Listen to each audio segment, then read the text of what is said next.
Well, welcome. My name is Barry Rosenbaum. I am from Naftos, and I'm very happy to be here to announce some of the very exciting initiatives we have and to explain our marketing plan, which is very, very unique from others out there. So basically, our plan, our experience is in licensing. We are very focused on licensed brands.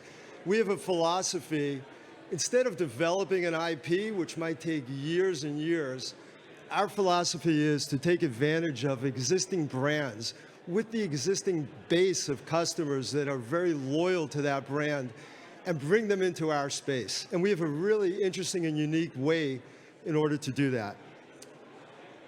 So as I said, we are licensed people and specifically focused on collectibles. And I'll give you a little history in terms of my background as well.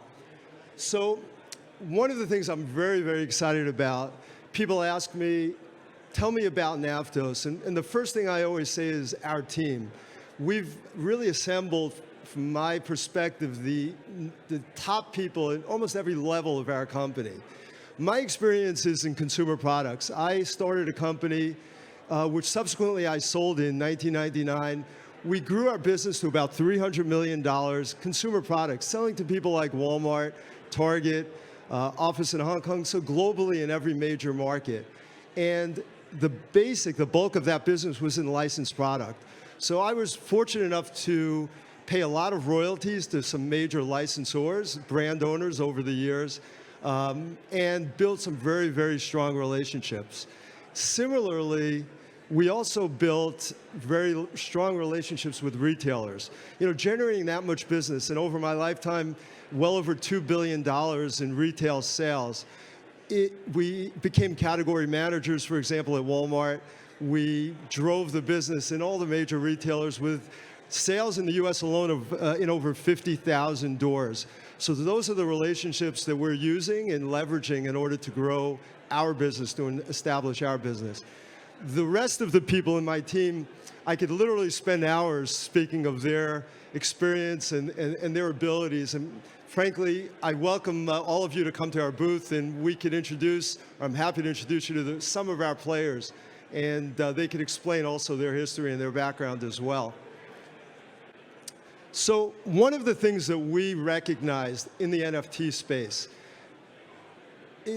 the audience, we all get it. We're here, we understand, some of us more than others, the technology, but it's very complicated. My business experience is dealing with customers like the Walmart customers, the Target customers, the specialty stores, GameStop. Those consumers, for the most part, we're talking about, they really don't understand technology. They're not the early adopters. The early adopters that we are here today. So the question is, how do we bring them into our space? How do we acquire that audience and basically make them comfortable with Naftos? And as we grow, as the technology improves, as they become more comfortable with their technology, we are their chosen platform. We are their player that they're working with. So we've come up with a solution in order to reduce the cost to acquire that audience. And basically, the way we're doing it is with collectibles. So if you look at the collectible business, which is very interesting, this is a $400 billion category, which has been growing consistently over the last really 10 years at a very, very stable, consistent rate. This pie chart here shows the NFT business last year as a percentage of the total collectible business. And as we know, it's somewhat peaked in Q1, Q2 of this year, and it's struggling this year. So our goal, our objective, and our plan, which I'll explain a little further, is to expand that audience considerably. And as I said, collectibles. Let's talk a little bit. What is a collectible? So collectible is an item that you purchase today with the expectation that it's going to have a greater value in the future. And that is, to a certain extent, to a certain audience, it's more than something that you put up or display. it's essentially an investment, a potential investment, or in many cases, it's kind of buying a lottery ticket. Because when you're purchasing some of these collectibles in what we call a blind pack, you really don't know what you're getting, and potentially you might get the golden ticket that has tremendous value. And that's some of what we're offering, or this base is expecting. So the valuation of that collectible really is contingent on supply and demand. It's the condition of the product itself, the rarity of the product, and that kind of fits in really well with our business model in terms of targeting that audience. Some of the traditional collectibles that comprise that $400 billion business, very, very simple things. As we know, there are coins, people collect coins, stamps, toys, cars. So it really encompasses, and art, by the way, is probably the largest category in that group. So what we've done is we've looked at those different product segments, and we said, what can we do to take the people that are already in this space and just bring us into our world? And as I said, the collectible business is very, very stable. It has about a 6% growth rate, compounded growth rate, and projected to grow at that rate over the next essentially 20 or 10 plus years from now. So we are kind of going in with that trend and taking advantage of that. But the question is, how do we expand from that initial audience to capture the Walmart customer, the Target customer, globally, the Carrefour customer? How do we capture that customer? And our answer is kind of somewhat simple, but it's really a three-pronged approach. We have, as I said, relationships with the retailers. So we are selling our NFT, our products, with really three different approaches. One is in the trading card area. So basically, right next to Pokemon cards, you will find our product. And basically, it's a blind pack, like a Pokemon pack or a baseball card pack.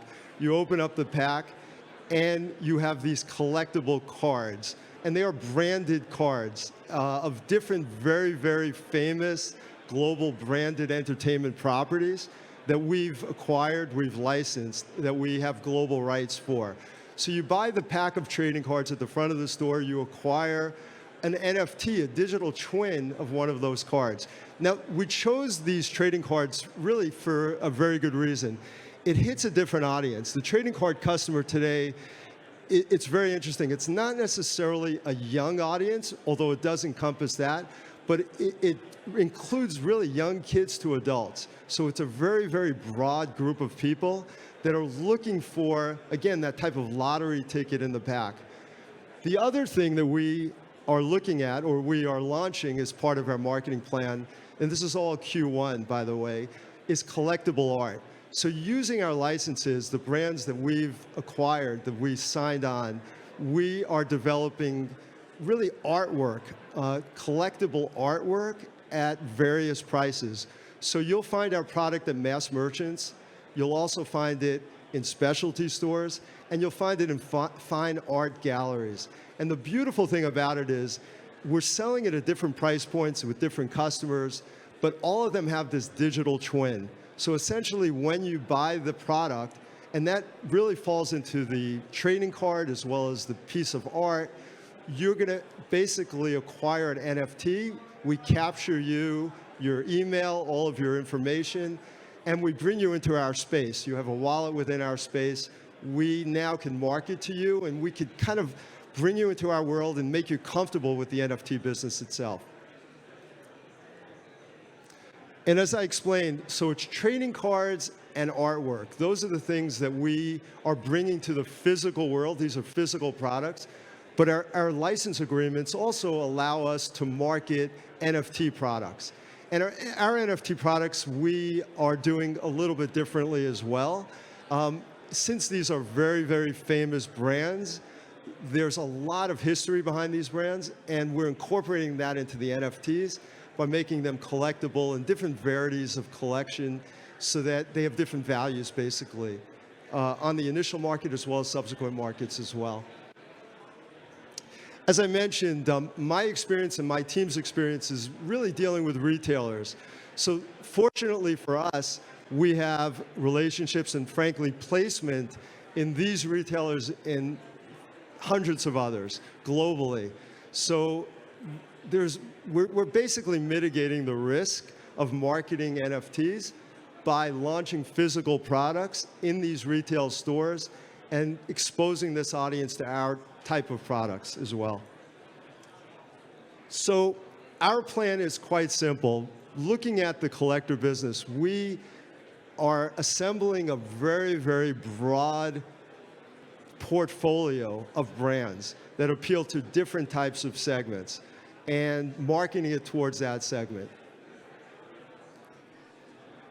And again, this is just based on my experience and my team's experience. Some of the licenses, my company, we, as I said, had over 50 licenses. So these are the relationships that we bring to play.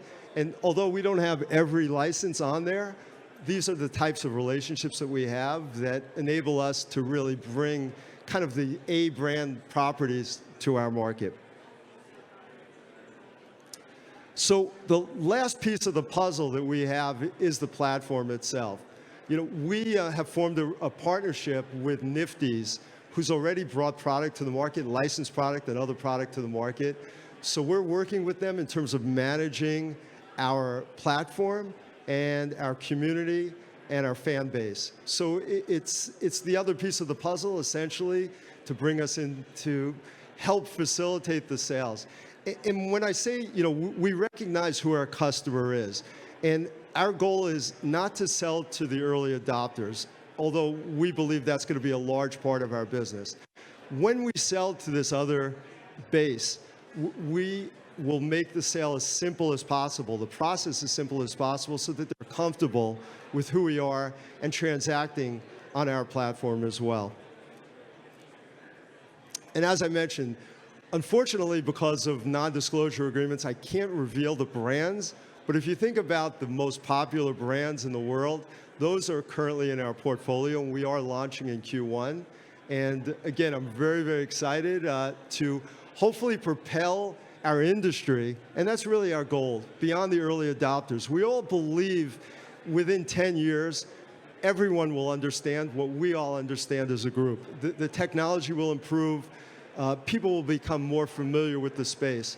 Our goal, our objective is really to accelerate that process and bring that into play, frankly, as early as next year. So with that, I want to thank you all, and I invite you all again to come to our booth, and we're happy to share some of the more details of us, and have a good show.